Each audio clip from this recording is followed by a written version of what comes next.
ఈరోజు శాసనసభ పక్ష సమావేశంలో ముఖ్యంగా మిత్రులు భట్టి గారే కానీ శ్రీధరబాబు గారు మాట్లాడినట్టు వాస్తవంగా రాష్ట్రంలో ఇంత పెద్ద ఎత్తున అంటే కంటిన్యూస్గా దాదాపు ఒక నెల రోజుల నుండి ఈ ప్రకృతి వైపరీత్యాలతోని అతివృష్టితోని తీవ్ర వర్షాలు కురిసినటువంటి ఒక అనుభవం మేము మొట్టమొదటిసారి గమనిస్తున్నాం. చెప్పండి, ఇంత పెద్ద ఎత్తున ఈ అతివృష్టితో ఏదైతుందో ముఖ్యంగా గోదావరి నది తీర ప్రాంతం అంతా కూడా అతలాకుతలమైపోయింది. వీళ్ళు మొత్తం చెరువులు కుంటలు తెగిపోవడంతో పాటుగా దాని పర్యవసానం ఇసుక మెడలు వేయడమే కానీ మత్స్య సంపద కోల్పోవడమే కానీ లక్షలాది ఎకరాల పంట వ్రేలుకుళ్ళు రోగంతో ఏదైతుందో మరి పంట నష్టపోతే వ్యవసాయ శాఖ మంత్రి అదృష్టం కొద్ది ఏదైతుందో ఎక్కువ పంట నష్టం కాదని చెప్పంటాడు. ఆశ్చర్యమని చెప్పంటాడు. ఇంతవరకు పంట నష్టం సంబంధించి ఏ విధమైన అంచనాలు రూపొందించాలి. ఇండ్లు కోల్పోయినటువంటి వారికి ఏదైతుందో అంటే గతంలో ఇందిరా ఆవాస్ యోజన కింద మేము గృహ నిర్మాణ కార్యక్రమాన్ని కల్పించడం జరుగుతుందని, ప్రస్తుత కేంద్ర ప్రభుత్వం ఏదైతుందో ప్రధానమంత్రి ఆవాస్ యోజన కింద ఇండ్లు కల్పిస్తున్నామని చెప్పని పేర్కొంటారు. ఈ 8 సంవత్సరాల కాలంలో మీరు ప్రకృతి వైపరీత్యాలతో అది అగ్ని ప్రమాదమే కానీ వరదలే కానీ ఇండ్లు కోల్పోయినటువంటి వారికి ఒక్క ఇల్లు కట్టించే దాఖలాలు లేవని చెప్పండి. దురదృష్టం ఏంటంటే అటు ఫసల్ బీమా యోజన లేదు, ఏదైనా ప్రకృతి వైపరీత్యాలు పంటలు నష్టపోతే కనీసం ఆ విధంగానైనా పరిహారం పొందుతామని చెప్పారంటే వీళ్ళ కేంద్ర రాష్ట్ర ప్రభుత్వం ఇన్పుట్ సబ్సిడీ సహకారం లేదు. ఆశ్చర్యం, మొన్న ముఖ్యమంత్రి గారు ఏదైతుందో ఢిల్లీలో మకాం వేసి వారం రోజులు ఉన్నాడా. ఎంతవరకు అప్పుల అన్వేషణ రాజకీయాల కార్యక్రమాలు తప్ప రాష్ట్రం అతలాకుతలమవుతుంది. ప్రధానమంత్రి గారిని కలవాలన్నా యూనియన్ హోంమంత్రి గారిని కలవాలన్నా రాష్ట్రానికి ఏ విధంగా మరి సహాయాన్ని అర్థించాలనేటువంటి ఆలోచన లేకుండా వారం రోజులు ఏదైతుందో ఢిల్లీలో మకాం వేసి రాష్ట్రం గురించి పట్టించుకోలేని చెప్పంటుంది.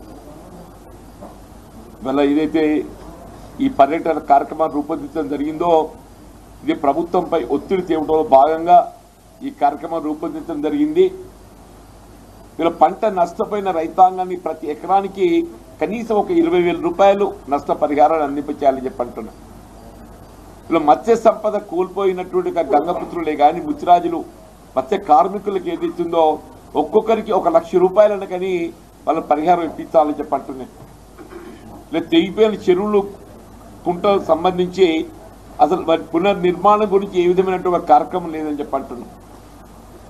వీళ్ళ ఇండ్లు కోల్పోయినటువంటి వారికి ఇళ్ల కల్పనకు సంబంధించి ఏ విధమైన కార్యక్రమం లేదని చెప్పంటున్నాం.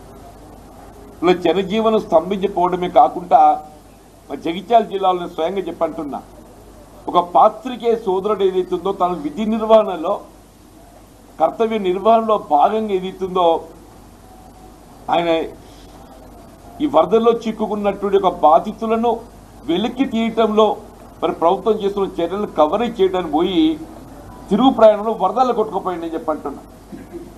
అటువంటి ఒక పాత్రికేయ సోదరి కుటుంబాన్ని ఆదుకోవటానికి నెల రోజులు గడుస్తుందని చెప్పంటున్నా. మీ గతం నుండి అమల్లో ఉన్నటువంటి యొక్క ఈ డిజాస్టర్స్ మేనేజ్మెంటే జియోకు అనుగుణంగా కూడా 5 లక్షల రూపాయలు ఇవ్వాలి.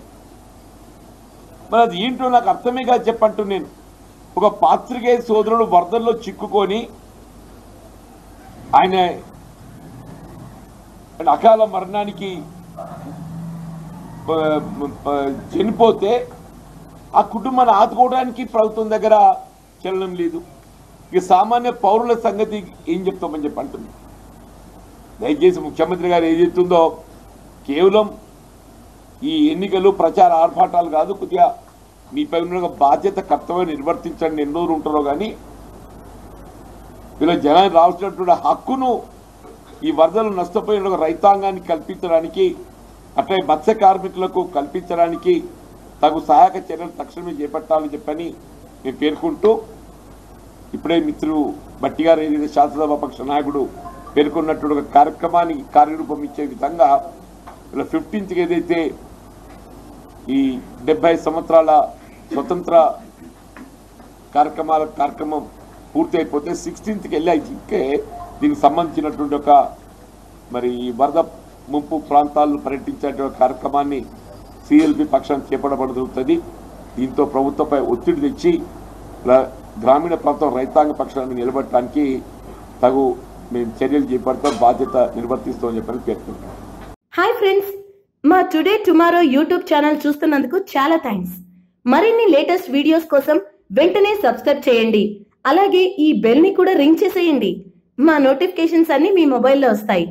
అలాగే మా వీడియోస్ మీకు నచ్చితే లైక్ చేయండి, షేర్ చేయండి, నచ్చకపోతే కామెంట్ చేయండి.